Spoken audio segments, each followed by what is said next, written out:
Perfecto. Ahí está. Bueno, bienvenidos a todos. Mientras esperamos que ingresen el resto de los participantes, les quería dar la bienvenida al programa de capacitación continua en investigación que lanzamos desde el año pasado, desde el 2019, pero el año pasado hicimos extensivas a todas las facultades, desde el área de investigación del ICF. En esta oportunidad nos van a hablar la doctora Cecilia Berni y Florencia Daura sobre metodología cualitativa.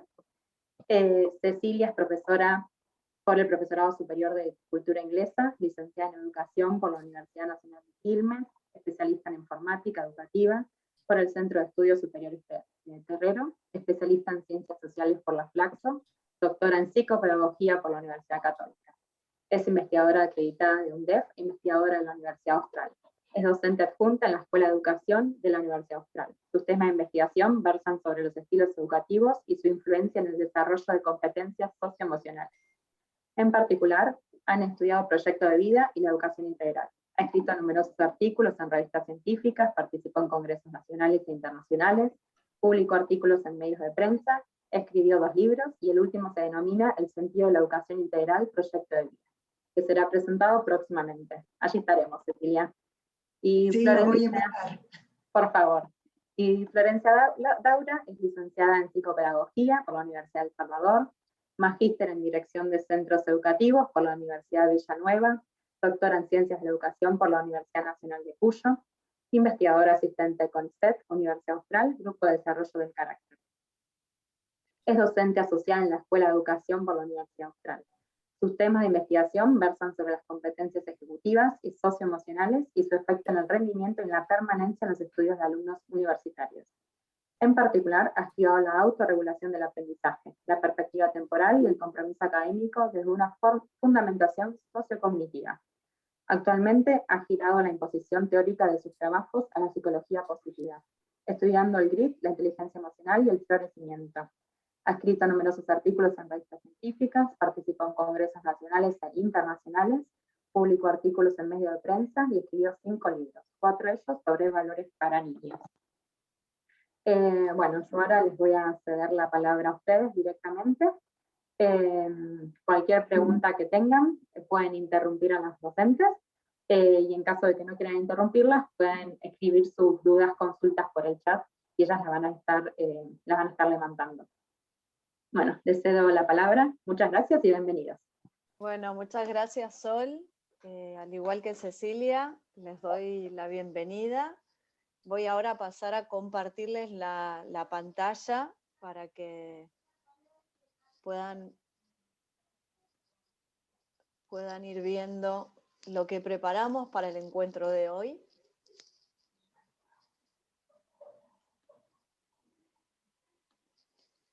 Y bueno, así vamos a ir dando comienzo a esta actividad que la titulamos de esta manera: Metodología cualitativa, herramientas para el muestreo, selección instrumental y análisis de datos. Y ahora cedo la palabra a mi querida amiga Cecilia. Bueno, y vamos a empezar, como vieron ya el título, pero queremos centrarnos, como siempre se necesita en la investigación cualitativa, en ciencias sociales y en especial en la educativa, que es la que nosotros trabajamos y hacemos. Esta investigación conlleva desafíos y que necesitamos conocerlo con mayor profundidad. También este enfoque tiene distintas perspectivas, distintos métodos dentro de la investigación cualitativa, y necesitamos ver las características que tienen para poder elegir, como dijimos en el título, los instrumentos que son los que nos van a permitir recolectar la información necesaria para responder a nuestra pregunta de investigación. Entonces vamos a empezar con esta pregunta número 1, que como siempre hacemos, nos gusta enumerar las preguntas para ir organizándoles lo que nosotros les vamos contando, y nos preguntamos, ¿qué es una muestra y cómo se hace un muestreo en la investigación cualitativa? Y acá tenemos que ver algunas consideraciones generales. Vamos a empezar por el tipo de muestra, que nos va a decir qué vamos a indagar. También el tamaño, que acá nos va a ir contando qué cosas o cuántas cosas de lo que nosotros vamos a indagar vamos a ver. Por ejemplo, personas, documentos, fenómenos, clases, etc. Aquí les voy a contar una anécdota de una investigación que hice hace algunos años, donde mi muestra eran 22 alumnos que habían egresado el año anterior o del último año de una carrera de grado. Esa investigación no está publicada, por eso no se la pude traer. Pero de esos 22 alumnos o exalumnos que yo les hice las entrevistas, cuando digitalicé los datos, o sea, cuando yo digitalicé lo que ellos me iban contando y los iba grabando, me dio por resultado 230 páginas. ¿Qué es eso? Mi corpus de trabajo eran las 230 páginas de las entrevistas que yo les había realizado a estos 22 exalumnos o alumnos. Esta es la representatividad, vamos por esto en las características generales, de esa muestra. Con estos 22 alumnos y exalumnos que fueron 11 exalumnos y 11 alumnos del último año, nos permitió llegar a poder responder lo que nosotros estábamos buscando en la pregunta inicial. Y acá vamos al acceso, que es otra característica muy importante. Si nosotros tenemos que considerar si podemos acceder a la muestra, y el ejemplo que pensé para esto es si estamos investigando la educación, y quiero ver la educación en Finlandia, porque es uno de los sistemas educativos más importantes del mundo, o que se consideran mejores, yo tengo que ver si voy a tener acceso a los profesores de Finlandia, a observar una clase de Finlandia o no. Entonces, yo puedo ver otro sistema educativo al cual yo tenga acceso. Es muy poco probable que yo tenga acceso a algo de Finlandia, ¿sí? Y ahí nos vamos a ir a la estrategia. ¿Cuál es la estrategia que nosotros vamos a buscar para seleccionar mi muestra? ¿Sí? Entonces, vamos a pasar a la próxima placa, Flor, si puede ser, que vamos a ir a preguntarnos qué es un muestreo no probabilístico. Y acá tenemos 6 tipos de muestreos para la investigación cualitativa. Nosotros elegimos 6, algunas personas le pueden decir que hay algunos más, pero estos nosotros creemos que son los más importantes de todos. Y vamos a comenzar por el muestreo por conveniencia. Está caracterizado por las personas a las cuales yo tengo acceso más fácil. En general son estudiantes, sobre todo en investigación educativa. Los estudiantes, como yo les contaba, recientemente egresados o del último año. Acá podemos incluir también, en algunos otros autores dicen que es otro tipo de muestreo, el voluntario, familiares, amigos, etc. Luego vamos a ir al muestreo por propósito. Yo acá voy a tener que elegir representantes específicos o especiales o especialistas en el tema que estoy tratando de indagar. Por ejemplo, si yo quisiera saber cómo aprenden o cómo adquieren la lengua los estudiantes o los niños, voy a indagar con un profesor de lengua y literatura o con una maestra del primer ciclo del primario, o incluso también pensé que con una profesora de lengua extranjera que ven cómo adquieren la lengua. Entonces esta muestra va a estar, yo voy a buscar los determinados participantes, no a cualquier profesor, no a cualquier maestro, ¿sí? Y vamos a seguir con la muestra por cuota o cupo, y ahí vamos a elegir qué porcentaje de estudiantes, por ejemplo, en el ejemplo que les había dado anterior de mi investigación, era un porcentaje específico de alumnos del último año de la carrera de grado o de los recientemente egresados. Y luego tenemos la muestra dimensional, que es parecida a la de cuota o cupo, pero voy a buscar, por ejemplo, un 30% de alumnos de primer año de una universidad estatal o privada y un 20% de la otra universidad que sea estatal o privada. Y después vamos a pasar al muestreo por bola de nieve. ¿Qué significa acá? Voy a empezar con 2 o 3 informantes, con una muestra muy chiquitita, pero como su nombre no indica, la bola de nieve va creciendo, ellos me van a ir refiriendo a otros participantes, a otros entrevistados, y entonces va a ir creciendo y voy a seguir indagando hasta que complete la información que yo necesito. Y por último, y por eso les pusimos la imagen del cerebro, es el muestreo teórico, que en general, y sobre todo con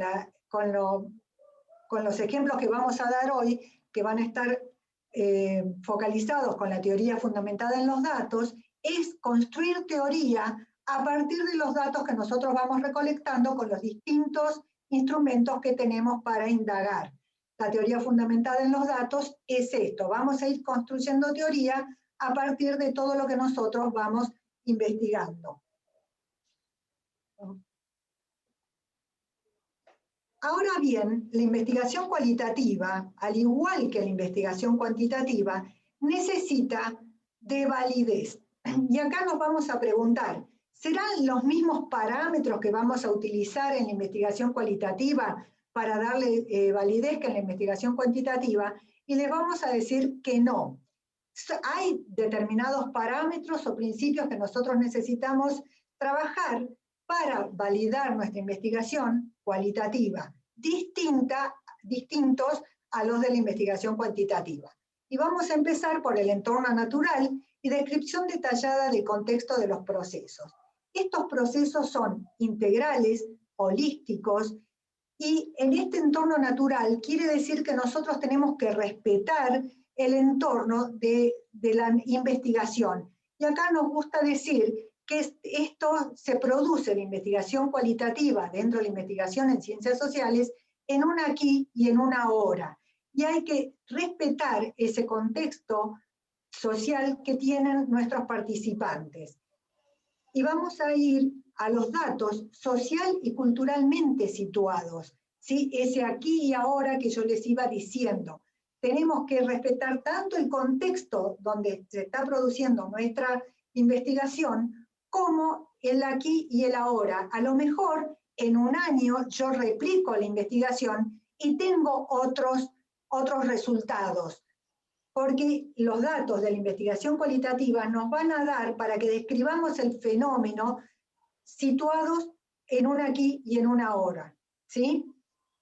Y esto nos va a llevar al próximo paso, que es la comprensión del significado y las intenciones de los participantes. Nosotros siempre vamos a tener que trabajar e interpretar los datos a partir de los significados que tienen nuestros entrevistados o participantes de la investigación, que puede ser que nosotros también sea una observación, ¿sí? Pero en todo eso nosotros tenemos que ir comprendiendo a partir de lo que ellos van comprendiendo y de los significados que ellos les van dando a los datos que nos proporcionan.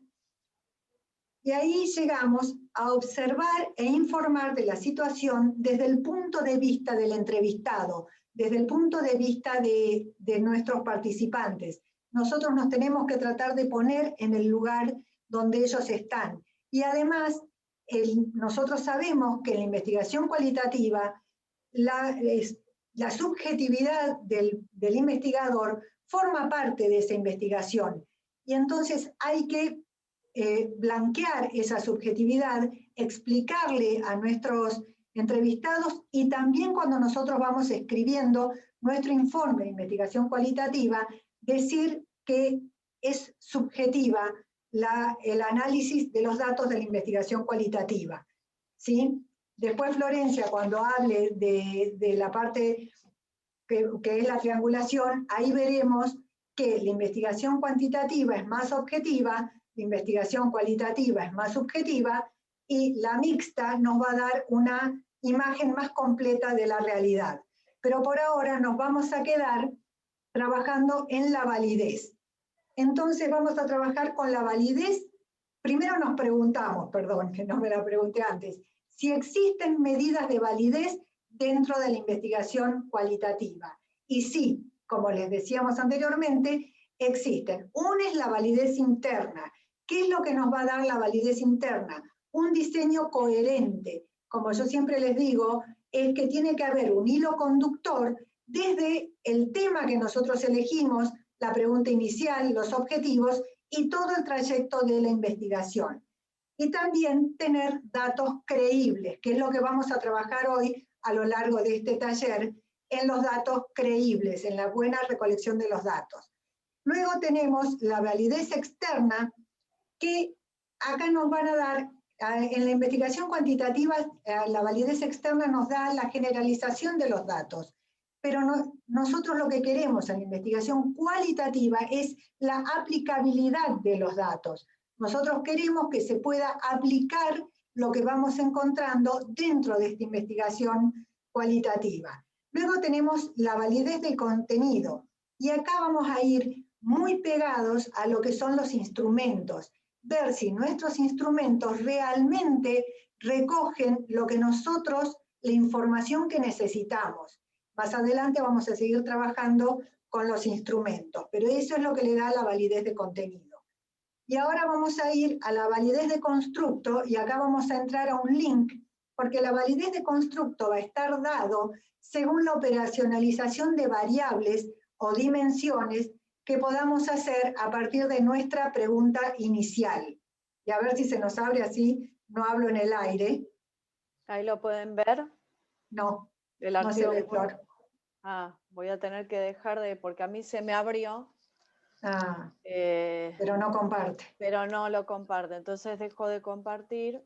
Eso es porque no compartiste todo tu escritorio, sino solo esa presentación. Entonces las pantallas emergentes no se ven. Mira. Gracias, Lorena.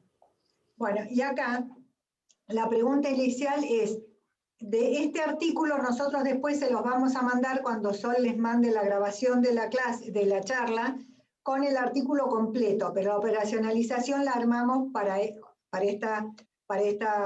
taller. Por supuesto que Florencia, porque es un artículo de Florencia, la tuvo antes de hacer toda la investigación. El título o la pregunta inicial de partida es: ¿cuáles son las concepciones que los docentes de X universidades poseen sobre aprendizaje, aprendizaje autorregulado y personalización educativa?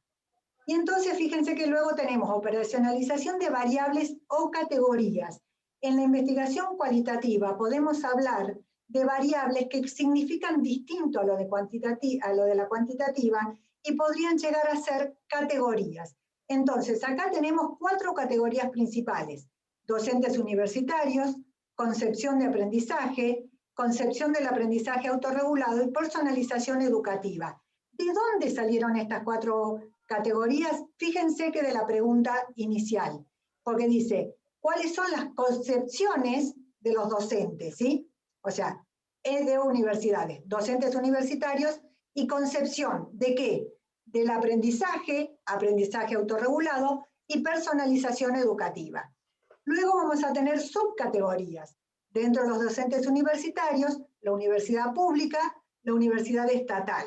Y dentro de las concepciones de aprendizaje vamos a tener cognitiva, cognitivo-social, volitiva, fenomenológica, procesamiento de la información y personalista. Después van a tener el artículo para que ustedes puedan visualizar bien cómo se fue trabajando. Pero ¿por qué pedimos la operacionalización de variables? Y esto nos da a la validez del constructo de nuestra investigación. Porque a partir de esta operacionalización, a partir de que yo desarmo mi pregunta inicial en categorías, me va a permitir que yo vaya estudiando cada categoría e indagando para poder resolver esa categoría en particular. Y esto me va a ayudar a que si hago una entrevista o una observación, las preguntas que me haga sean para contestar a estas categorías. ¿Queda claro? ¿O fui muy rápido?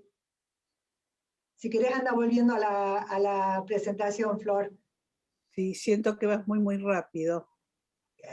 A ver, ¿en qué puedo rebobinar para que te diga?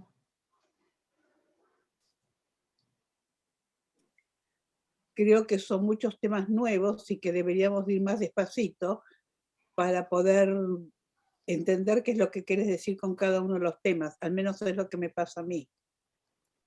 A ver, la validez interna la comprendimos porque tenemos un cierto tiempo, ¿sí? La validez externa, la validez de contenido, háganme con las manitos aunque sea para que yo vea, ¿sí? La validez de constructo, esta operacionalización, que es desarmar la pregunta inicial en los contenidos. ¿Qué diferencia existe entre la universidad pública y estatal? No, esto es solamente para ver si los docentes de la universidad pública y los docentes de la universidad estatal tienen diferencias o no. Esto es previo a la investigación. Esto es lo que yo voy haciendo para ir viendo, gracias por la pregunta, para ir viendo si a futuro, cuando yo ya pueda ir analizando todos los datos, hay diferencias entre los docentes de una universidad y de la otra. No importa que sean dos privadas, dos estatales o demás, son dos universidades distintas. Eso es lo que a mí me interesa saber. Son dos instituciones diferentes, ¿sí? Podrían ser dos facultades distintas de una misma universidad, ¿sí? No es, a lo mejor justo fue porque era una pública y otra privada, pero no hay diferencias, ¿sí? Pública y estatal o privada y estatal. Es pública y privada, ¿sí? Pues en realidad, la mayoría de las universidades en Argentina que se llaman públicas son estatales, y la mayoría de las universidades privadas de Argentina son universidades privadas, o sea que no pertenecen al Estado, si eso aclara. ¿Sí? ¿Vamos bien? Listo. Flor. Ahí seguimos, ¿eh? Sí, sigamos, ahí. La validez ecológica o cultural. Esto tiene mucho que ver con lo que decíamos hace rato, de respetar al entrevistado, al participante. Tenemos que ser de una manera respetuosos de toda la ecología de la investigación. ¿Qué quiere decir? Que en mi investigación tengo que tratar que no interrumpa la ecología de la institución donde estoy investigando. ¿Por qué digo tratar? Porque yo siempre voy a ser un externo, como investigador, voy a ir externo, aunque vaya a un aula de otro profesor de mi misma facultad, voy a ser una persona externa a esa clase. Entonces, yo voy a intentar trabajar de la manera más ecológica posible para no cambiar toda la ecología de la situación, ¿sí? Pero siempre voy a ser un externo. Y además, aunque pónganle que yo podría decir, no, voy y digo que estoy observando porque trabajo en la universidad. Eso no se podría hacer porque, como vamos a ver más adelante, tiene que haber un consentimiento informado de las personas que participan en la investigación. Por lo tanto, yo no puedo ir a decir que estoy haciendo otra cosa. Tengo que ir y decir específicamente que estoy indagando o que estoy observando las clases para tal investigación, ¿sí? A mí me pasó en algún momento que había una persona que estaba en un taller, vamos a decir, de un lugar donde nosotros expusimos, y en esa época yo estaba trabajando en mi tesis doctoral, la expuse y esa persona no había avisado que estaba haciendo un trabajo de investigación para una institución muy importante de Argentina. Y la verdad que nosotros los que participamos de todo eso, porque yo conté todo lo que era mi tesis hasta ese momento, no la había presentado, y la verdad nos sentimos muy mal, porque no nos avisaron eso, nos enteramos después. Entonces, por eso, ecológicamente, nosotros tenemos que ir y avisar qué es lo que estamos haciendo. Éticamente es lo que corresponde. Y acá vamos a la validez catalítica o consecuencial, que era lo que decíamos hace un ratito, que la investigación tiene que permitirnos producir una mejora en lo que nosotros estamos investigando. ¿Sí? ¿Puede ser?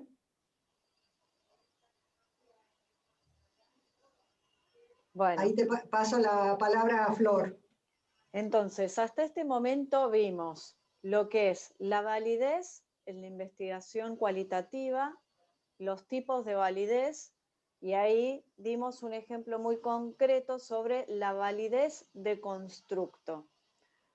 Ahora vamos a pasar a hablar sobre una herramienta muy útil que se emplea también en la metodología cuantitativa y en la metodología de carácter mixto, pero que aquí la vamos a hacer a referenciar solamente en lo que respecta a la metodología cualitativa.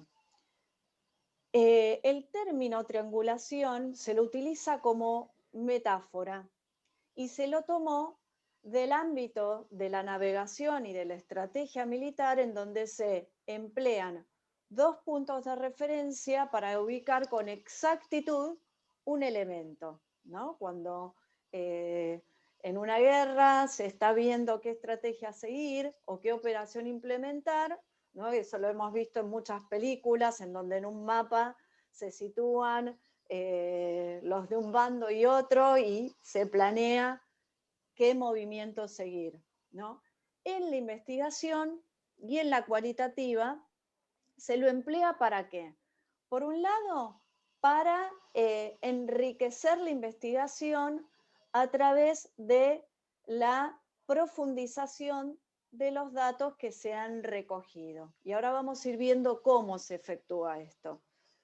Es más que una técnica, es un método de tipo heurístico que nos permite, en lo que hace la investigación cualitativa, estudiar un mismo fenómeno o tema de estudio desde distintos focos, a través de distintas herramientas. ¿Para qué? Para conocerlo con más profundidad. ¿Y cómo es que esta herramienta heurística nos permite aumentar la validez? Recuerden que venimos hablando de la validez en un proyecto de investigación y por qué es importante implementarla. Nos ayuda a tener una perspectiva más amplia, como decíamos, del mismo fenómeno u objeto de estudio. Y así, al tener una perspectiva más amplia, eso es lo que brinda una mayor validez a lo que estamos estudiando. Nos permite también tener una imagen completa del mismo fenómeno de estudio. Volviendo al ejemplo que tomamos como referencia, en donde se parte de la pregunta inicial, ¿qué concepciones los docentes de X universidades tienen con respecto al aprendizaje autónomo y a la personalización? En esa investigación lo que se hizo fue entrevistar a docentes de distintas materias o espacios curriculares y a su vez de dos universidades. ¿Para qué? Para tener una mirada o una fotografía más completa de lo que tenían, las concepciones que tenían en ese caso los docentes de una y otra institución. ¿Qué podemos hacer? ¿Qué estrategias podemos implementar para aumentar la validez en los estudios, ¿no? Específicamente para utilizar de mejor manera la triangulación.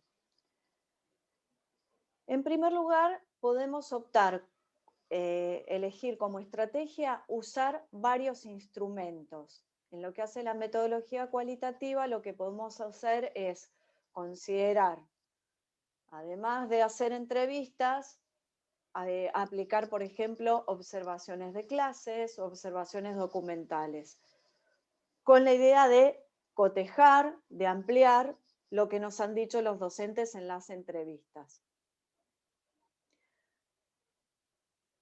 En el caso de la triangulación, dentro de la metodología cualitativa, vamos a ver que existen distintos tipos de triangulación, que son la triangulación de datos, la triangulación teórica, que ahora se las vamos a explicar a cada una, la triangulación de investigadores y la triangulación metodológica. La triangulación de datos la obtenemos cuando, por ejemplo, tomando el mismo caso que venimos tomando como referencia hasta ahora, entrevistamos a docentes de distintas materias. Entonces así podemos recoger datos del mismo tipo de informantes, pero de distintas materias y en este caso también de dos instituciones distintas. La triangulación teórica es la que se realiza cuando tomamos teorías de distintos modelos teóricos o epistemológicos y lo que hacemos es cotejar, comparar, profundizar qué es lo que dice un modelo teórico del otro.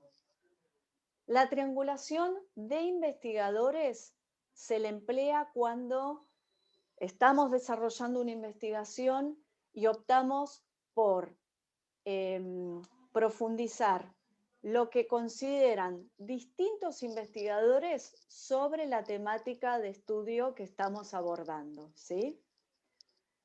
Por ejemplo, volviendo al caso que estamos tomando como referencia, en donde queremos investigar justamente cuál es la concepción que tienen los docentes sobre el aprendizaje autónomo y sobre la personalización, yo podría optar por indagar en referentes en la temática de la pedagogía, qué es lo que consideran por uno y otra, cada uno de esos tres constructos que estamos tratando de ahondar.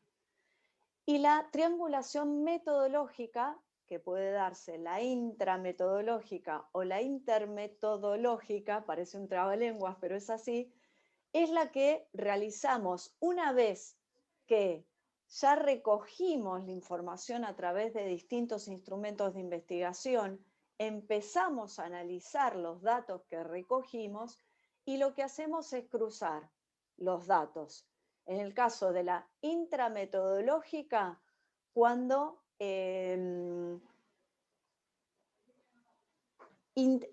cruzamos los datos que hemos obtenido entre distintos instrumentos de investigación. Por ejemplo, si he aplicado entrevistas y observaciones documentales, lo que hago es ver qué puntos en común o no tienen los datos que recogí entre cada uno de esos métodos o instrumentos de investigación. Esa, perdón, es la intermetodológica. Y la intrametodológica es cuando apliqué varias entrevistas y cruzo la información obtenida a partir del mismo instrumento de investigación. Entonces veo también qué puntos en común hay entre uno y otro de los sujetos entrevistados. ¿Vamos bien hasta ahí? Si no, vuelvo para atrás y profundizo un poco más alguna idea que no haya quedado del todo clara. Sí, perdón, Florencia, ¿podrías repetir intermetodológica e intrametodológica, por favor? Es la triangulación que se realiza cuando, voy a volver a la intrametodológica, cuando aplicamos un mismo instrumento a varios sujetos, por ejemplo, una entrevista, y cruzo la información obtenida entre uno y otro entrevistado. Lo mismo podría ser si, por ejemplo, aplico una observación documental. Lo que hago es cruzar los datos que recojo entre un documento y otro observado. O en un grupo focal, si realizo un grupo focal y otro, cruzo la información para ver dentro de los participantes que participaron entre un grupo focal y otro, qué es lo que dijeron, ¿sí? Y la intermetodológica es entre métodos, es decir, cruzo la información en la investigación si apliqué varios instrumentos cualitativos, ¿no? Volviendo al ejemplo, si hago entrevistas, observaciones documentales y grupos focales, cruzo la información entre cada uno de esos métodos que empleé durante el trabajo de campo, ¿sí? Ahí quedó un poquito más claro, yo me confundí al principio, como perfecto, trabalengua de intra e intermetodológico. Ahora sí, gracias. De nada, lo interesante es que en una investigación, en una misma investigación, uno puede estar empleando tal vez cada uno de estos 4 tipos de triangulaciones, ¿no? Cuando hace la profundización teórica, por ejemplo, donde vamos comparando un marco teórico con otro, un modelo teórico con otro, también en la parte, ya cuando vamos al campo, o a la parte empírica, en donde empezamos a aplicar los instrumentos de investigación que hemos considerado diseñar y aplicar, puedo inclusive durante la aplicación de los instrumentos hacer una consulta con investigadores, ¿no? Y ver qué es lo que consideran ellos sobre los datos que estoy recogiendo en el campo. Ahora, al igual como vamos a ver más adelante, con respecto a la selección de los instrumentos, la selección del tipo de triangulación depende de qué? Depende de la estrategia que empleemos como investigadores, ¿sí? Lo que más nos convenga a nosotros para responder la pregunta de investigación que nos planteamos. No quiere decir que tengamos que utilizar todos los tipos de triangulación para darle validez a mi investigación. Podemos emplear varios, podemos usar uno solo, dejando claro cuál empleamos, y siempre considerar que en la medida en que triangulemos la información, vamos a estar ayudando a que esos datos recogidos tengan justamente más validez. ¿Por qué? Porque van a estar sostenidos con cada uno de los datos que recogimos. ¿Se entendió? Y aparte, una cosa así muy, muy interesante, a mí, bueno, yo disfruto mucho cuando hago triangulación, es que uno no deja de salir como investigador del asombro, ¿no? La triangulación le permite a uno corroborar, ¿no? Corroborar esa pregunta inicial que se planteó, ver cómo esa pregunta se está respondiendo con más objetividad, aunque en la investigación cualitativa entra siempre mucho en juego la subjetividad propia de uno como investigador. Y ahora vamos a seguir profundizando estas ideas. Y bueno, vamos a ir viendo ahora, ¿no? Voy a hacer como una rebobinación para que a todos nos quede claro. ¿Qué es la validez en investigación cualitativa? Vimos tipos de validez, profundizamos lo que es la triangulación. Ahora vamos a tocar lo que es la fiabilidad en la investigación cualitativa. Estos son términos, tanto la validez como la fiabilidad, que se mencionan muchísimo en lo que es la investigación cuantitativa. Y son términos que ayudan tal vez hasta que la investigación cuantitativa sea como más respetada, ¿no? La gente considera que la investigación cuantitativa, al ser más objetiva, bueno, da datos más creíbles. Pero lo cierto es que son datos también o conceptos que se aplican muy bien a la investigación cualitativa y permiten mostrar que la investigación cualitativa es seria también y ayuda a profundizar y a incrementar el conocimiento científico. En el caso de la investigación cualitativa, la fiabilidad se presenta con estas características que vemos aquí, ¿no? Cuando buscamos que nuestra investigación, aunque sea muy chiquita, sea precisa, ¿no? ¿Y cuándo es precisa? Cuando vamos ahondando en el marco teórico previo, cuando vemos y tratamos de elegir con precisión el instrumento de investigación que nos va a ayudar a responder de mejor manera la pregunta inicial que nos hemos planteado. Cuando tratamos también de llegar a una cierta imparcialidad o una imparcialidad lo más objetiva posible. ¿Y esto cuándo lo conseguimos? ¿No? Porque en una investigación cualitativa la subjetividad, como dijimos recién, del investigador siempre está implicada. Bueno, tal vez se la puede buscar justamente a través de esa triangulación y como vamos a ver más adelante también, unos minutitos después, haciendo consultas con expertos o consultas de interjuez, como se llama, siendo muy exhaustivos en los datos que recogimos, ¿no? La exhaustividad la obtenemos ya sea en el momento en el que estamos profundizando ese marco teórico, cuando aplicamos un instrumento de investigación y somos muy pulcros en el momento en el que lo estamos aplicando. En el caso de una entrevista, que es el instrumento en el que nos vamos a centrar hoy, tratamos de prestar atención al momento previo, al desarrollo y al momento posterior de la aplicación del instrumento. Cuando somos empáticos también, ¿no? ¿Por qué? Porque en la investigación cualitativa no solamente está implicada la subjetividad nuestra como investigadores, sino la subjetividad de las personas que participen en el estudio, ¿no? Cuando también tratamos de ver cómo esos datos tienen potencial explicativo a esa pregunta inicial, ¿no? Cómo describen esa pregunta inicial, cómo le están ayudando a explicar y a explicar el problema que me planteo a través de ella, y cómo los datos que recojo confirman la pregunta inicial que me he planteado. Y esas características muestran también que en la investigación cualitativa la fiabilidad está dada por un buen diseño. Por un buen diseño que inicia no solamente cuando me estoy planteando la pregunta inicial, sino que ese buen diseño se mantiene durante el desarrollo del proyecto de investigación que estoy realizando, cuidando esos aspectos que recién mencionaba. Y acá nos vamos a ir planteando algunas preguntas, ¿no? ¿Cómo me puedo asegurar, en el momento en el que aplico un instrumento de investigación, que las personas que participan no responden solamente lo que yo quiero oír como investigador, ¿no? ¿Cómo sabemos que nos están diciendo la verdad?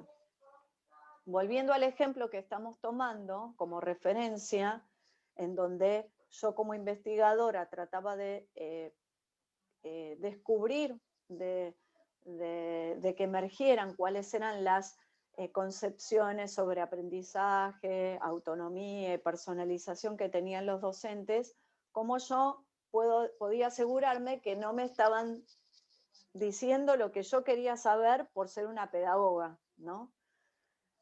Ahí lo que tenemos que tratar de hacer como entrevistadores, en este caso, investigadores que estamos entrevistando, es, en primer lugar, pedir que sean muy sinceros quienes participan en la investigación y que respondan con los conocimientos que ellos poseen, conocimientos profesionales o conocimientos de la vida, ¿no? Porque en este caso, y más en la investigación cualitativa, no interesan recibir respuestas correctas o incorrectas, desde lo que la teoría pueda llegar a decir, sino llegar a conocer lo que los entrevistados saben desde su experiencia de vida y desde su experiencia profesional.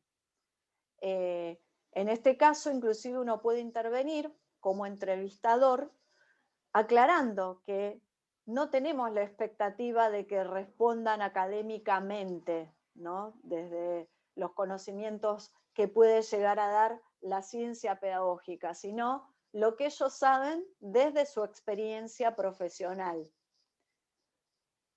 ¿Cómo también nos podemos asegurar que aquellos a quienes estamos entrevistando comprenden lo que estamos preguntando? Bueno, y aquí vale muy bien la repregunta, ¿no? Una vez diseñado, en primer lugar, un guión, que después vamos a profundizar un poquito más en este tema, lo que tenemos que hacer es acudir a la repregunta para cerciorarnos de que han entendido lo que queremos preguntar.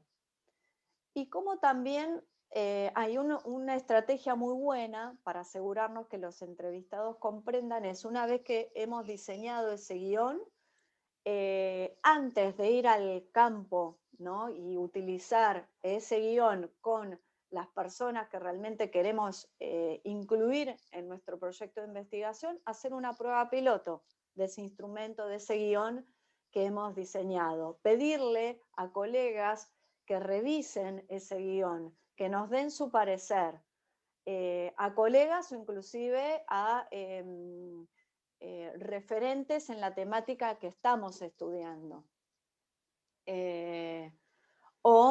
También referentes en el campo en donde se va a aplicar el instrumento de investigación. Por ejemplo, volviendo al caso que estamos tomando como referencia, lo que se pudo haber hecho, que es más lo hicimos, fue diseñar el guión, y antes de ir al campo se lo dimos no solamente a pedagogos para que revisaran ese guión, sino también a profesionales del área de las ciencias de la salud, que fue el área en donde esas entrevistas se llevaron a cabo, ¿no? Entonces, los profesionales de la ciencia, de esa área nos dieron su parecer si algunos términos eran claros, iban a ser comprendidos por los entrevistados, y de acuerdo a eso también hicimos ajustes. Y bueno, yendo sí a esta tercera pregunta, ¿cómo asegurarnos para que nuestros prejuicios o ideas como investigadores no empañen los datos? Ahí es muy interesante. Por un lado, cuando diseñamos el guión, pedirle a expertos, ¿no? A expertos en investigación que evalúen, ¿no? Que hagan un juicio de expertos sobre ese instrumento y nos den su parecer.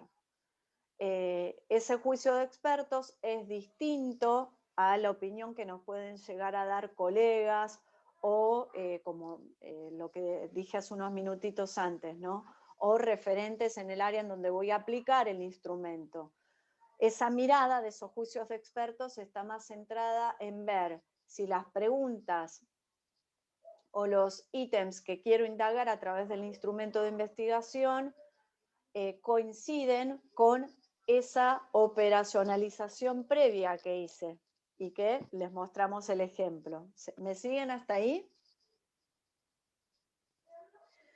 Y después, una vez aplicado el instrumento de investigación, en el caso de una entrevista, lo que se puede llegar a pedir a los entrevistados, inclusive, es que nos den su parecer al leer la transcripción de la entrevista, ¿sí? Que nos digan, bueno, esto que usted dijo y esto que se transcribió, ¿expresa con fidelidad o en forma fidedigna lo que usted me quiso decir? Inclusive también en ese momento podemos pedir a expertos, si tenemos un director, por ejemplo, del proyecto de investigación, que nos dé su parecer sobre los datos recogidos.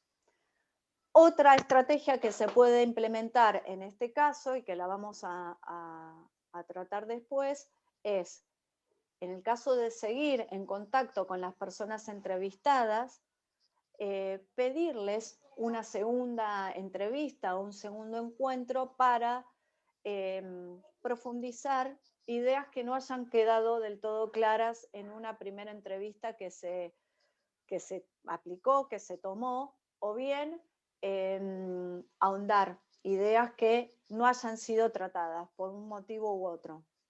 Entonces, de esa forma nos aseguramos que esas ideas o preconcepciones que tenemos como investigadores no tenían los datos que esa persona entrevistada nos quiso llegar a decir.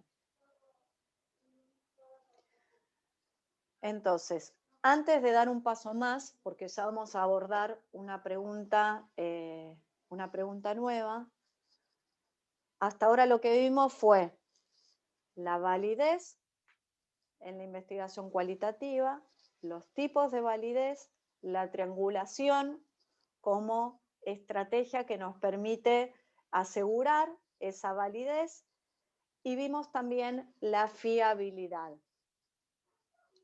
Entonces ahora vamos a empezar a abordar y a tratar de respondernos esta otra pregunta que es ¿cómo se colectan o recolectan los datos de investigación en la investigación cualitativa? Bueno, comúnmente estas son las técnicas más populares en el ámbito de la investigación cualitativa.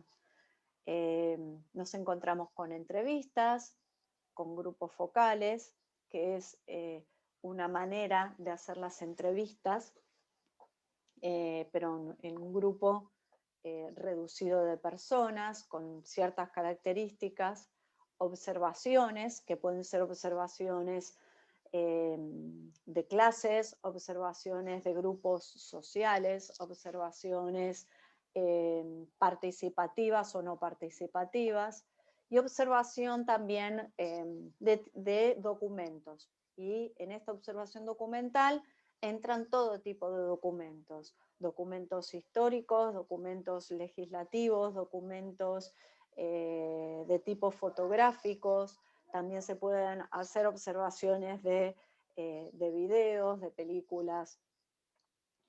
En el día de hoy, como no tenemos el tiempo suficiente para abordar cada uno de estos instrumentos, nos vamos a centrar en el primero, que es el de las entrevistas.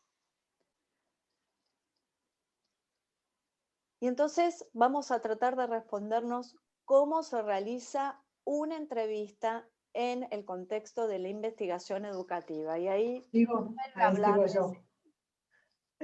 Sigo yo, Flor, sí. Bueno, acá vamos a ver qué es en realidad una entrevista. Primero, antes de pensar solo en la cualitativa, la entrevista es una conversación entre dos personas, ¿sí? Acá decimos que es un arte de realizar preguntas y de escuchar respuestas. A ver, ¿por qué es el arte de realizar preguntas? No va a ser una entrevista periodística la que nosotros vamos a trabajar en investigación, en ninguna clase de investigación. Para eso tenemos que aprender a realizar las preguntas. ¿Y cómo las vamos a hacer? Basados en esa operacionalización de variables que, acuérdense, veníamos de la pregunta inicial, que habíamos desarmado en categorías o dimensiones, ¿sí? Y entonces, para cada una de esas categorías o dimensiones, vamos a hacer algunas preguntas que nos permitan responder esas dimensiones. Y después, a lo largo de tener toda la entrevista, vamos a poder responder esa pregunta inicial. Y también decimos que es el arte de escuchar respuestas. ¿Por qué? Porque nosotros muchas veces estamos acostumbrados a hablar mucho y escuchar poco. En todo lo que es la investigación cualitativa, como investigadores, para armar las preguntas hemos trabajado mucho antes, porque todo esto que nosotros decimos, el pequeño marco teórico que tengamos o que hayamos tenido que trabajar, más la operacionalización de las variables, lleva trabajo, lleva mucho pensamiento, hay que ponerle cabeza a eso, hacer las preguntas, como bien dijo Flor, consultar para que esas preguntas sean las correctas, las adecuadas. Incluso hasta podríamos hacer una administración de una entrevista previa a ir al campo directamente con alguien que sea similar a la población que nosotros vamos a ir a estudiar, para ver si esa persona nos puede entender, entiende las preguntas, incluso si las puede responder, para que nosotros veamos si en esas respuestas estamos sacando toda la información que necesitamos. Y ya cuando llegamos al campo, vamos a tener que aprender a escuchar esas respuestas. Vamos a tener, con todas las características que dijo Flor, de empatía, de estar bien predispuestos y demás, escucharlo a nuestro participante. Y acá vamos a tener varios tipos de entrevistas, desde las que son sumamente estructuradas, que pueden llamarse cuestionarios, en las cuales, bueno, hasta las abiertas o en profundidad. Las estructuradas, para armar un guión de entrevista estructurada, tenemos que haber pensado muchísimo las preguntas e incluso las respuestas, ¿sí? Y para las de investigación cualitativa, que en general no son usadas estas entrevistas estructuradas en la investigación cualitativa, dije en general, podemos llegar a usarlas, pero en general preferimos otras, ¿sí? Entonces, vamos a tener que haber pensado mucho todas las preguntas e incluso sus respuestas. Si querés, pásame, Flor, sí. Las clasificamos en, fíjense que les pusimos una puerta cerrada, porque estas son las entrevistas estructuradas. Acá vamos a tener preguntas de sí y no, o de una respuesta muy corta, en la cual el entrevistado no va a poder realizar comentarios, y esta puerta cerrada, ¿qué nos dice? Que vamos a encontrar solamente la información que estamos preguntando, Por eso estas entrevistas estructuradas necesitan de una planificación muy, muy rigurosa, de haber pensado hasta las posibles respuestas que nos pueden dar los entrevistados, ¿sí? Entonces, ahí vamos a ir trabajando desde el principio y con muchísimo más trabajo previo a la entrevista que luego en su análisis. En general, se puede llegar a decir que no es necesario que haya un investigador haciendo estas entrevistas. Incluso si las llegáramos a mandar por correo electrónico, podrían contestarlas por escritos nuestros entrevistados. No así va a pasar con la próxima entrevista, que es la semiestructurada, y fíjense que acá ya les dejamos la puerta abierta. ¿Por qué? Porque van a tener preguntas abiertas. Estas entrevistas semiestructuradas, que también llevan un guión temático muy preparado en base a esa operacionalización de variables, tiene preguntas abiertas donde el entrevistado va a poder explayarse en su respuesta. Y acá, vieron que dijimos que es el arte de escuchar, tenemos que tener atención plena a todo lo que estamos haciendo, porque el investigador, a partir de lo que nuestros entrevistados o informantes, como también los podemos llamar, nos van respondiendo, podemos hacer una conexión entre las respuestas que nos dan nuestros informantes y hacer una buena pregunta posterior. Es lo que nosotros llamamos vale la repregunta. Cuando yo voy relacionando las respuestas que me va diciendo mi entrevistado, mi informante, hago una nueva pregunta, entonces estoy haciendo la repregunta, basada en lo que me está diciendo el informante. Estas entrevistas semiestructuradas se pueden también convertir en entrevistas semiestructuradas en profundidad, que es lo que Florencia utilizó en esta investigación que les vamos a compartir a ustedes.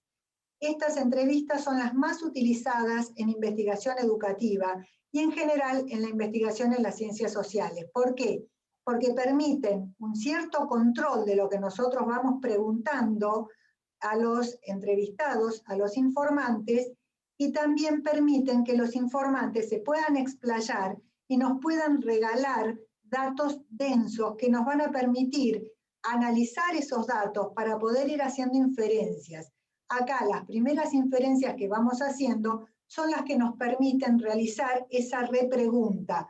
Por eso tenemos que tener atención plena para poder escucharlo a nuestro informante y también estar atentos a lo que nos dice con su lenguaje no verbal, ¿sí? Con lo que es el lenguaje corporal.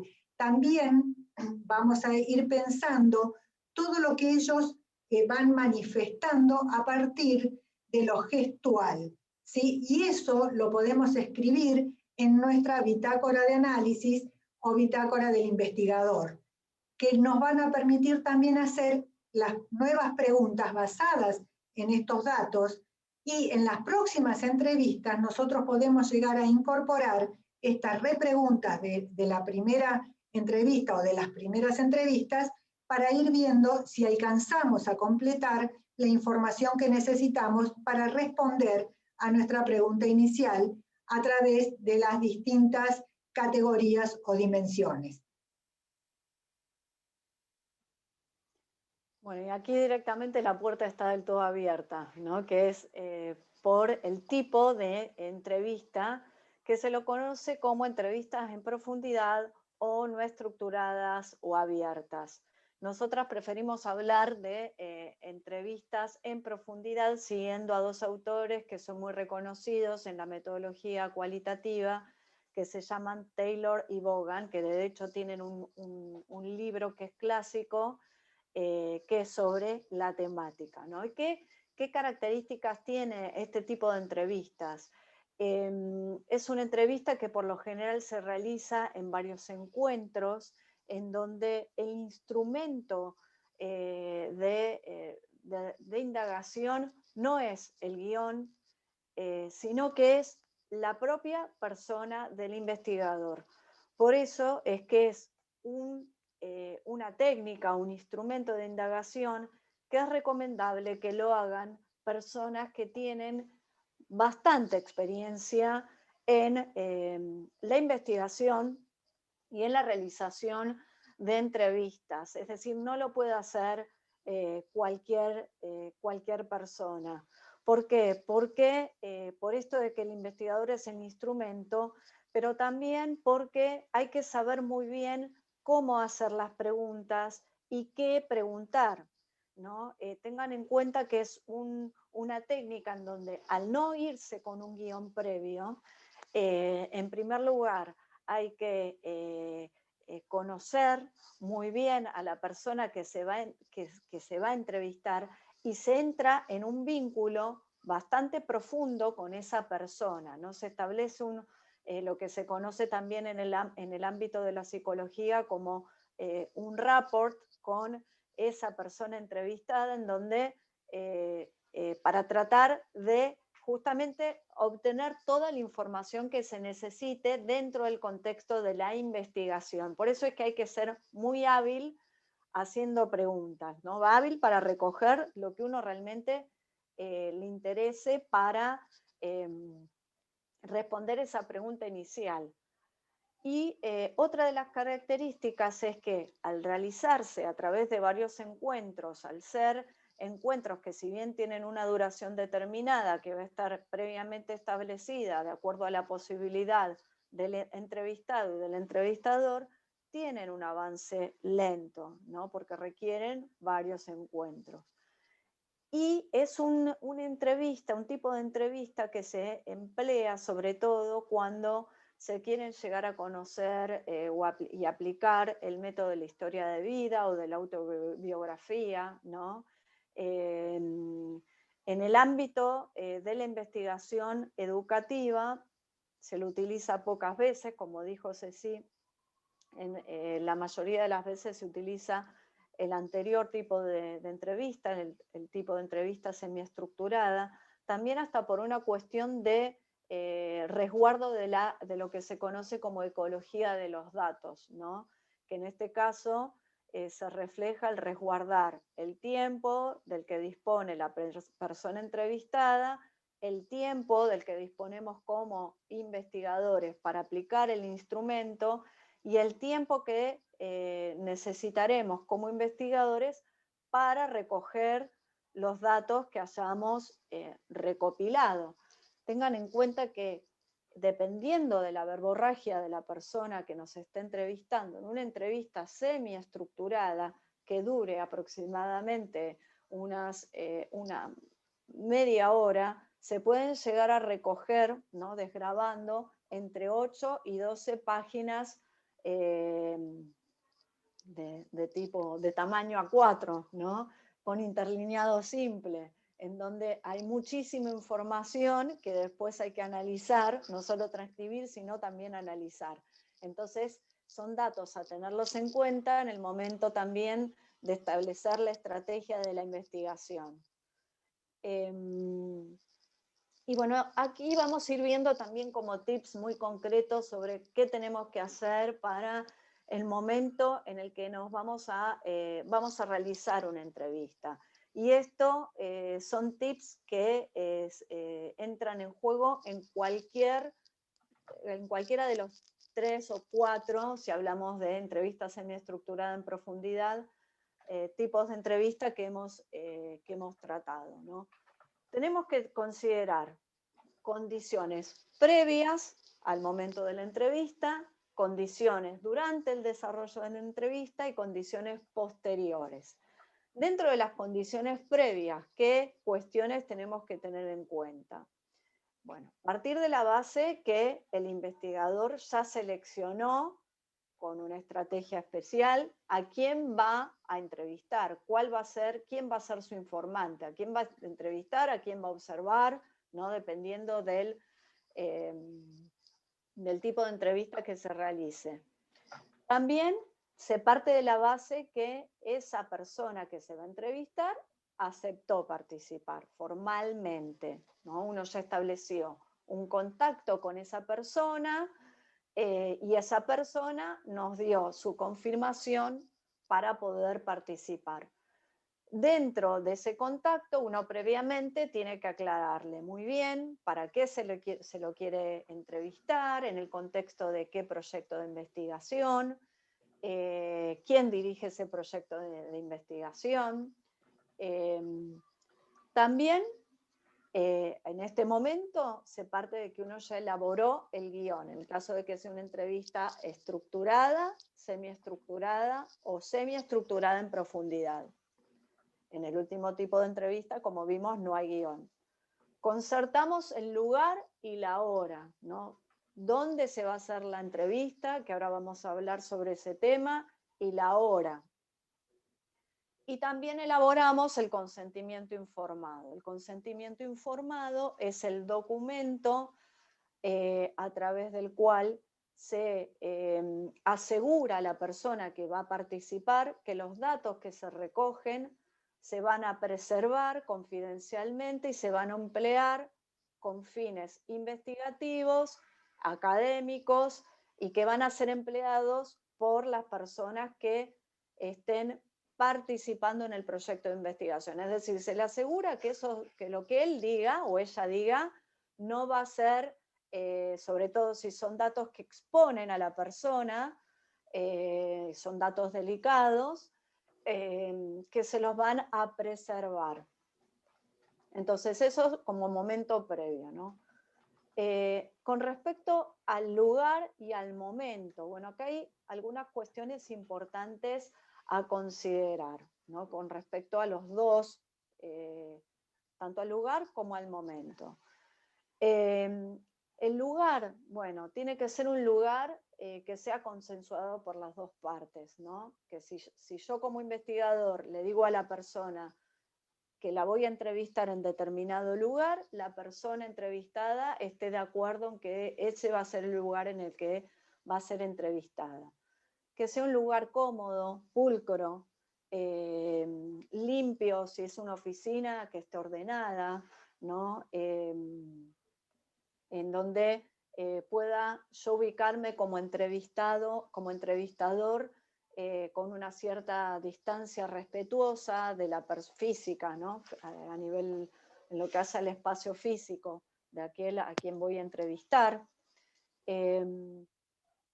Después también una cuestión muy importante es que las dos partes, tanto quien va a ser entrevistado como quien entrevista, no estemos apurados, ¿no? Ni como entrevistadores que mostremos justamente que el tiempo nos surge y que tenemos que hacer la entrevista lo más rápido posible para pasar a otra actividad. ¿Por qué? Porque eso mal predispone a la persona que generosamente está cediéndonos de su tiempo para colaborar en nuestra investigación. También, y esto lo mencionó Ceci anteriormente por otro tema, aplicar mucho la atención plena, ¿no? Centrarnos en ese lugar y en ese momento, prestar la atención, muchísima atención a la persona que estamos entrevistando. Por varias cuestiones. Por un lado, para expresarle nuestro respeto, pero también porque en la entrevista no solamente tenemos que tener en cuenta lo que la persona nos expresa verbalmente, sino lo que nos expresa paraverbalmente. Tal vez hacemos una pregunta que hace que la persona no responda enseguida, sino que se quede callada, se ponga nerviosa y lo exprese con gestos, poniéndose colorada, o hasta inclusive con el tono de voz, que cambie la postura de su cuerpo, que cruce los brazos, ¿no? También es muy importante en ese sentido cómo nosotros nos situamos como entrevistadores, ¿no? Mostrar una actitud de apertura, porque eso ayuda también a que el entrevistado se suelte más para expresar lo que piensa, siente y conoce sobre la temática a abordar. Ajustarse muy bien al tiempo pactado, ¿no? Con antelación, cuando uno acuerda el momento y el lugar de la entrevista, le informa también a la persona el tiempo que va a necesitar para desarrollar la entrevista. Si dijimos que va a ser 1 hora, ajustarnos ese tiempo pactado. Es muy importante que tengamos un reloj. No aconsejo el reloj del celular porque por ahí si nosotros con sinceridad estamos queriendo ver el reloj, ¿no?, del celular, la persona entrevistada puede sentir que en realidad uno está queriendo leer un mensaje de texto que nos llegó por WhatsApp, ¿no? Entonces, tener un reloj, el reloj clásico, o un reloj digital que no sea el del celular. Y finalizar también unos minutitos antes, ¿no? Si acordamos una hora, bueno, unos 5 minutitos antes para no llegar justos con el tiempo, porque tal vez también pueden surgir otros temas que la persona nos quiera decir después, también para hacer un cierre a la entrevista. ¿Y qué materiales necesitamos para la entrevista? Bueno, son varios materiales que necesitamos para la entrevista. Bueno, material de escritura, lo que nos sea más útil y más práctico, ya sea virome, lápiz, papel, o tener inclusive para los que sean más tecnológicos, un teclado digital, y eso obviamente uno se lo aclara a la persona que va a ser entrevistada, que uno va a ir anotando, escribiendo a través del teclado. Un cuaderno, o que también se lo conoce como la bitácora del investigador, en donde uno va anotando ideas que se le van ocurriendo durante, en este caso, el desarrollo de la entrevista. Se puede llegar a utilizar una cámara de video celular para grabar lo que el entrevistador nos va a decir. Obviamente, que eso después lo vamos a decir, previamente utilizarlo se aclara y se pide el consentimiento para usar esos instrumentos, porque no todas las personas que acceden a participar en entrevistas les gusta, ¿no? Se sienten muy expuestos, entonces muchas personas hasta a uno le han dicho, no, yo no quiero que me grabes, no quiero que, quiero solo que tomes apuntes, y bueno, uno tiene que respetar esa decisión del entrevistado y hacer lo que el entrevistado le está pidiendo a uno que haga, ¿no? Esto también con respecto a la grabadora, el guión, ¿no? Tenerlo preparado y a mano y aclararle a la persona que uno va a entrevistar que uno tiene en ese guión las preguntas que le va a ir formulando para que tampoco se sienta incómodo. Y el documento de consentimiento informado, ¿no? Ese documento de consentimiento informado se lo podemos dar al inicio de la entrevista, como vamos a ver después, o al finalizar para que lo firme antes de irse, ¿no? Con ese, como les aclaré antes, ¿no? ¿Para qué sirve? Bueno, y aquí te dejo a vos, Ceci, nuevamente. Entonces acá, como dijo Flor, ya estamos dándoles los tips para el momento específico de las entrevistas, ¿sí? Y acá la pregunta es, ¿cómo me manejo en el momento de la entrevista? Como bien decía Flor, hay que empezar con el consentimiento informado. Éticamente es necesario que al menos se los digamos al comienzo de la entrevista. En ese consentimiento informado nosotros les vamos a informar, valga la redundancia, de todo lo referente a la investigación. Y acá vamos a tener que pensar lo que algunos autores dicen, que es el consentimiento ilustrado. ¿Qué significa esto? Que la persona, que nuestro informante, comprenda lo que les estamos diciendo. Es necesario que nosotros nos demos cuenta, que nos cercioremos en que la persona lo está comprendiendo. Eso es el consentimiento ilustrado, que es un poquitito más allá que el informado. Ahí, como bien decía Flor, podemos grabarlos, ya sea en audio o en video, siempre explicando y diciéndoles para qué vamos a utilizar las grabaciones. Porque si yo utilizo la grabación solamente para analizar los datos, esa grabación va a quedar anónima.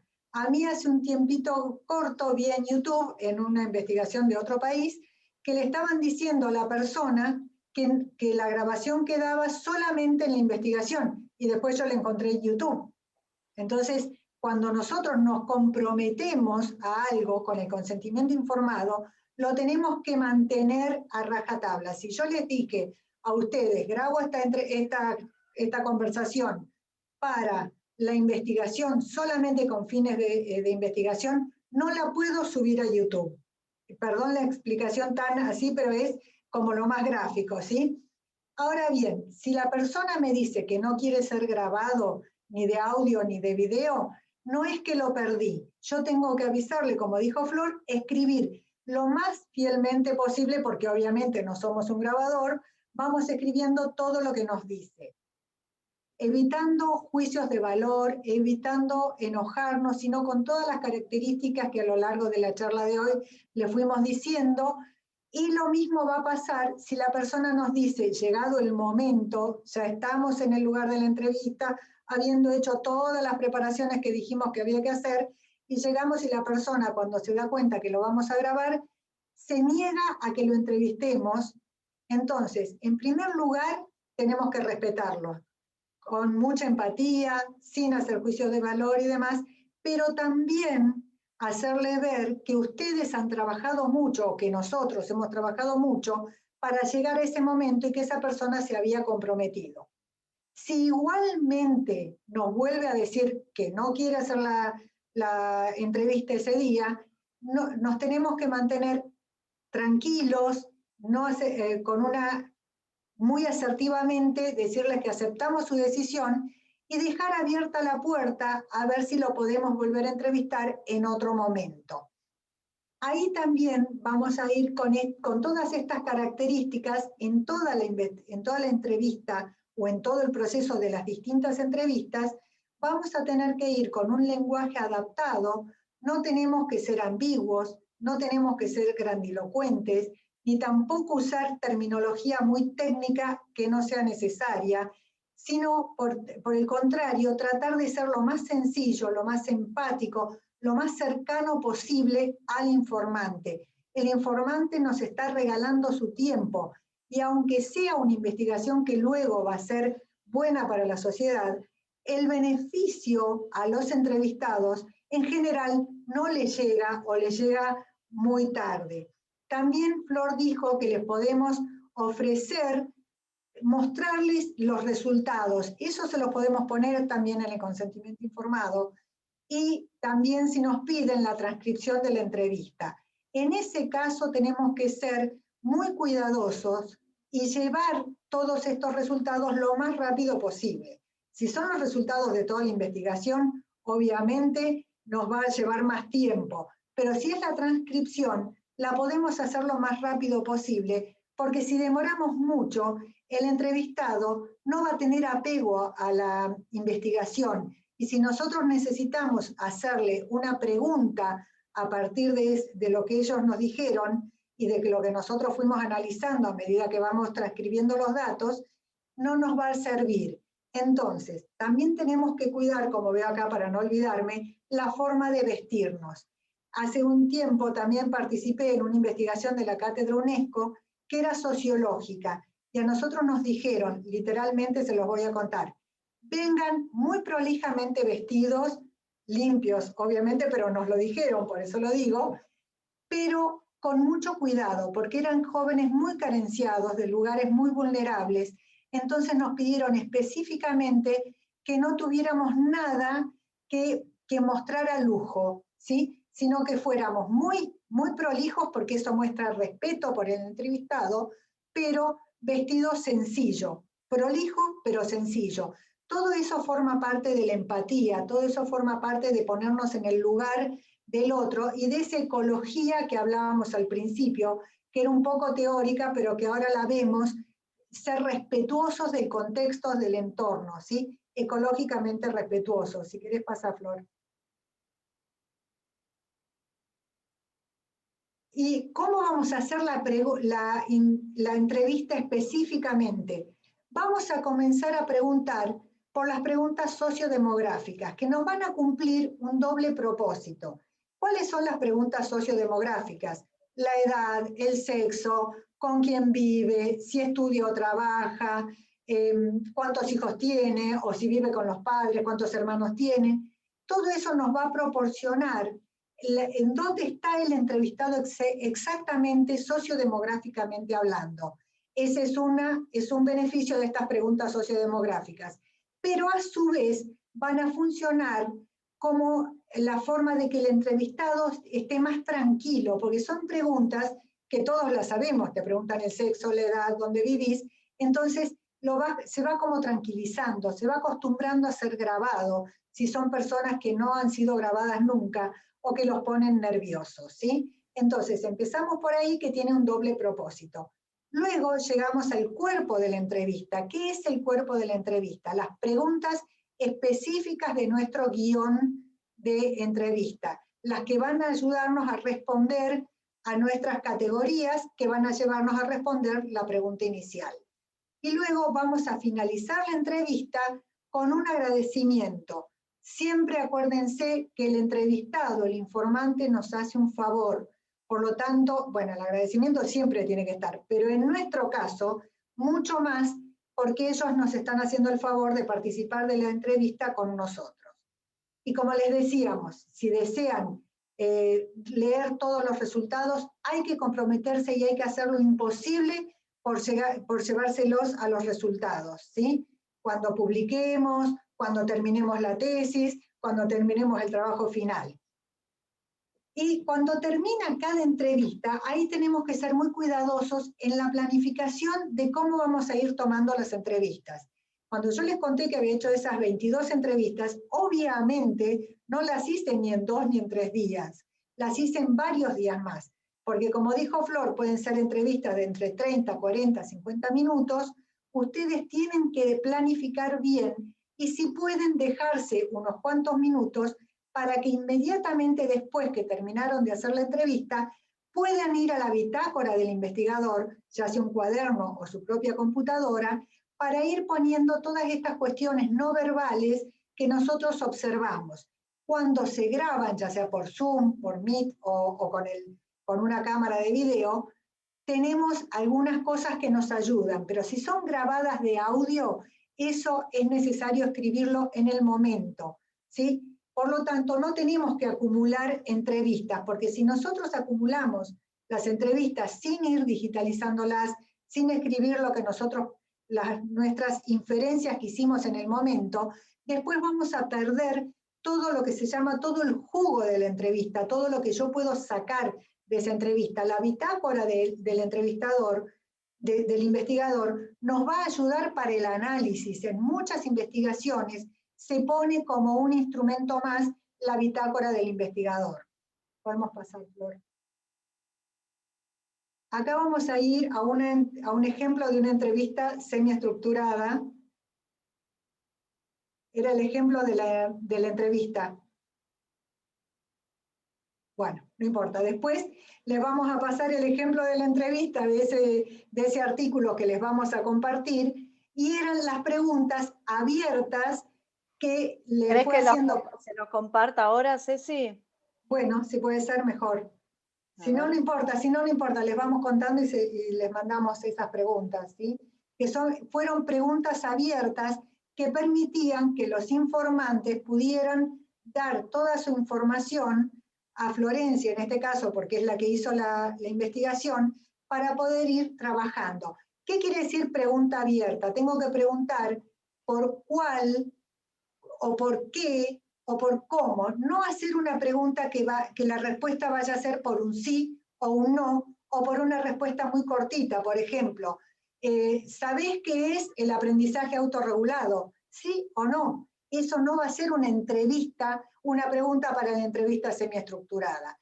Y bueno, vamos a empezar a ver cómo analizamos los datos recogidos con una entrevista semiestructurada, como en el caso de este artículo publicado que se los vamos a mandar y cuyo título es el que dice acá en la placa, los docentes universitarios y su concepción sobre el aprendizaje, la autorregulación y la personalización educativa. Ese artículo ustedes van a ver que tiene un breve marco teórico o estado del arte o la literatura, como se llama en la investigación cualitativa, con el que es el que permitió que se hiciera ese guión de entrevista, que les vamos a mandar algunas de las preguntas también, y se analizaron los datos recogidos con la teoría fundamentada de Gleiser y Strauss, y que es una teoría fundamentada en los datos o enraizada en los datos.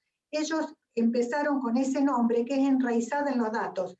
¿Qué significa? Que ustedes van a hacer teoría, van a construir teoría a través de los datos que nuestros informantes nos van diciendo. Lo que nosotros vamos haciendo inferencias de todo lo que vamos escuchando o leyendo de nuestros informantes, en un proceso que se llama iterativo, que es ir y volver al dato.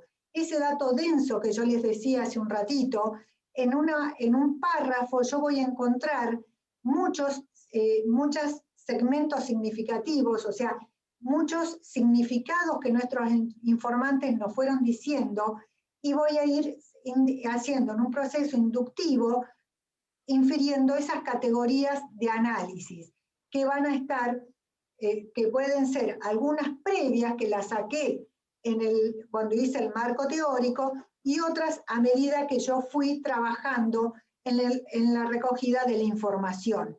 Y por eso nosotros les decíamos que había que estar tan atento cuando nuestros entrevistados nos van respondiendo, porque son las primeras inferencias que nosotros vamos haciendo para las repreguntas, que luego se van a convertir en categorías o subcategorías de nuestro análisis. ¿Sí? Y por ahora, si querés, te dejo a vos, Flor, que sigas. Bueno, después, como les decía Ceci, les vamos a compartir parte de las preguntas que se elaboraron para este guión. En este trabajo, como también les anticipamos, se aplicó un tipo de entrevista semiestructurada en profundidad. Lo que se hizo fue entrevistar a docentes del ciclo clínico de medicina, que son los 3 últimos años de la carrera de medicina, en una universidad privada y en otra pública estatal. Y una vez que se realizaron las entrevistas, que se realizaron más de 20 entrevistas con los docentes titulares, en algunos casos también se entrevistaron a docentes adjuntos de la materia, y en algunos casos también, de acuerdo a la disponibilidad del docente que era entrevistado, el encuentro se realizó en encuentros sucesivos, es decir, no en un solo día, sino en varios días, ¿no? Por la disponibilidad de los docentes. Fue muy gracioso todo ese proceso porque los alumnos ya me veían, además de las entrevistas después se complementaron, pero no están volcadas. Eso no está volcado en el artículo por una cuestión de espacio disponible para escribirlo, con observaciones de clases. Entonces los alumnos me decían, bueno, vos también vas a ser una médica igual que nosotros. Yo obviamente les decía que no, pero porque no es mi profesión, no es mi vocación, pero fue muy lindo el proceso, ¿no? Y dentro de, una vez que hicimos las entrevistas, se optó por elegir este método, ¿no? El de la teoría fundamentada. Como mencionamos en el webinar que dimos el año pasado, dentro de la metodología cualitativa existen distintos métodos de análisis.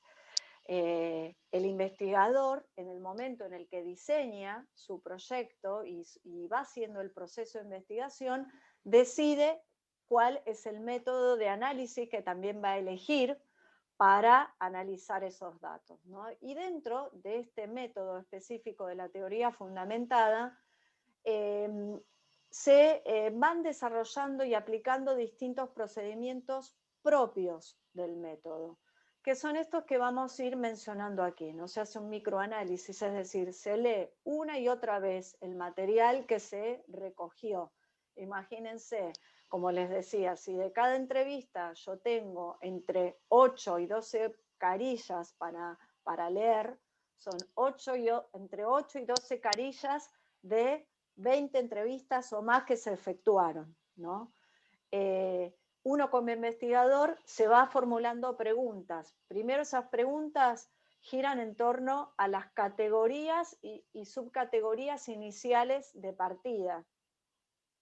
Va registrando los incidentes, es decir, cosas que a uno le llaman la atención en esas entrevistas, en este caso, ¿no? Palabras dichas por los entrevistados, o inclusive algún suceso que haya ocurrido durante la entrevista, ¿no? Por ejemplo, invento porque no me ocurrió, pero que la entrevista haya tenido que ser interrumpida, que el entrevistado se haya puesto nervioso. En una entrevista así ocurrió, ¿no? Que se puso el entrevistado muy nervioso y empezó a titubear. Otro de los procedimientos son los memos, que cumplen una función parecida a la de la bitácora del investigador. Uno va anotando cosas, ideas que se le van ocurriendo durante el análisis. Los diagramas, que se elaboran a partir de la vinculación entre esas categorías que van surgiendo, las de partida y otras que se van elaborando. La codificación abierta consiste en ir en el material de análisis, ir marcando, codificando en dónde aparecen esas categorías de partida y códigos nuevos o categorías nuevas que se van emergiendo, van surgiendo a partir de la reiteración de elementos, ¿no? O de datos. En este caso de los entrevistados. Otro procedimiento es el de la codificación axial, que así es como lo llaman los autores, que consiste en la vinculación entre un código y otro código, que eso es a lo que se dirige este tipo de método, el ir estableciendo una vinculación entre los códigos, las categorías, las subcategorías y las cualidades de cada una de esas categorías. Y por último, un guión. Ese guión es lo que uno va escribiendo como investigador para ir explicando qué categorías y subcategorías surgen de ese análisis. En el artículo que les vamos a compartir, lógicamente, a ese guión lo van a ver reducido por una cuestión de espacio. ¿Por qué? Porque las revistas, cuando uno quiere enviar un artículo para someterlo a evaluación, exigen una determinada cantidad de palabras y de hojas a escribir. Entonces uno tiene que limitarse a esas normas que uno le ponen. Y fuimos también considerando utilizar distintos tipos de fuentes para diferenciar las categorías y las subcategorías. Una vez que fuimos redactando ese guión, se fueron llegando a distintas inferencias. En primer lugar, ¿cuál era la concepción de aprendizaje de la cual partían los docentes? ¿No? Se pudo llegar a identificar en los docentes en general, en todos los entrevistados, una concepción integral del aprendizaje, una concepción conductista del aprendizaje que estaba más dirigida a la obtención de resultados por parte de los alumnos, una concepción cognitivo-social, a cada una de estas las explicamos muy bien en el artículo, y también se llegó a distinguir una concepción del aprendizaje autónomo en los docentes. Una que se caracterizaba por tener una visión integral. Flor, discúlpame, no te quiero interrumpir, pero Sí. hay alumnos, está ocupado en este espacio y a las 4 arrancaba otra clase, por lo que habría que ir haciendo un cierre. Sí, sí, la habíamos reservado ahora y media. Y me está diciendo la profesora que tiene que entrar, por eso. Perdón, no sabía. No.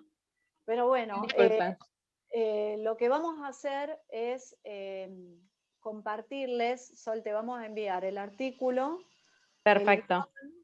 Como para que lo vean, y obviamente también les dejamos los correos para que nos escriban por lo que necesiten. Perfecto, listo. Yo mando la grabación, este material, y bueno, y si les mando, si les parece su mail, por si tienen alguna consulta, se las hacemos llegar. Sí. Sí. Y Bueno, queríamos, bueno. terminar y darles todo, pero bueno, no nos alcanzó el tiempo. Mil disculpas, es súper interesante y la verdad es un lujo siempre contar con ustedes. Pero Vieron, yo hablaba tengo a la muy otra rápido por profesora que eso. me va a matar. No, Tranqui, bueno, tranqui. para la próxima. A Nos veces escriben. no da el hablar un poco más rápido, el hablar un poco más lento, pero bueno. Bueno, muchísimas gracias. Bueno, voy cerrando y doy lugar a la otra clase. Gracias, mil Ahora disculpas, te no me mandamos gustaría. todo. Gracias. Muchas gracias. Saludos a todos. Hasta luego. Chao, chao. Un lujo, Chao, chao. gracias. Chao, Chao, chao. gracias a ustedes por el espacio enriquecedor.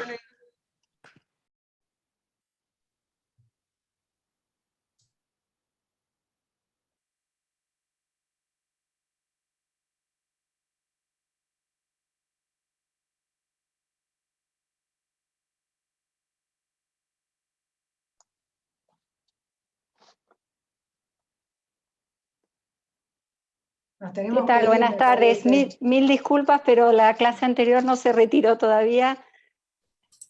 Cecilia, ¿cómo estás? Gracias. Hola, ¿cómo te va? Me quiero ir y no sé, te asigno porque yo creo que estoy como anfitriona. Yo si pongo asignar y abandonar me voy y te dejo a vos, ¿no es cierto? Claro, claro. Bueno, Quedaste como hospedadora. quedé yo como hospedadora. Hola, Bueno. Karina, Ahí ¿cómo mando estás? mail a España. todos los demás para avisarles que ingresen Sí. entonces a este link. Nunca me había pasado que no se fueran. ¿Qué tal, doctor? No. Y se me ocurrió escribirles ahí en el chat y bueno, ya nos vamos. Bueno, ya nos vamos, no, ya se tienen que ir. Aire tendría que haber dicho, aire. Bueno, Tal cual. eso pasa exactamente también en las clases, en las aulas físicas, Pasa Sí, lo mismo. también, ¿no? Y siempre el que está adentro te mira con mala cara. Por suerte acá no me pude ocultar atrás de la foto, ¿no? No prendí el video. Además, traté de reservar otra, pero están todas las aulas muy requeridas. Estaba todo ocupado. Una vez me pasó en un congreso que yo tenía que dirigir, coordinar la sesión siguiente, y el del anterior no se iba. Tuvieron que apagarle el micrófono al tipo, más que se lo decían. Como en el congreso. Te pasaste 15 minutos, por favor. Sí, ya va, y seguía. Una cosa, pero increíble. Una vez me pasó una cosa, bueno, no sé, estaba por dar una charla, yo tenía media hora, hola Ángel. ¿Qué tal? Media hora, y como todo se retrasaba, me dice el coordinador, bueno, en vez de media hora, como vamos tarde, la tenés que dar en 10 minutos. A veces mejor, depende de lo que tengas preparado. Imagínate. Hola, Mariano. Hola, buenas tardes. ¿Qué tal, doctor? ¿Qué tal, Cari? Ángel, Mariano. Hola Guillermo, ¿cómo va? Hola Raúl. Bien. Hola, Mariano. ¿Cómo te va? ¿Qué tal? Hola Ángel. ¿Qué Hola, tal, Cari. che? Muy bien.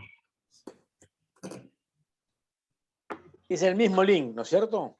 Sí. Sí, es el mismo link Sí, finalmente. porque ahí estaba Se está- preguntando a Corina. Se está Claro. grabando, eso sí, Uy, es verdad, se está grabando. Eso, Cari, ¿vos sos la anfitriona?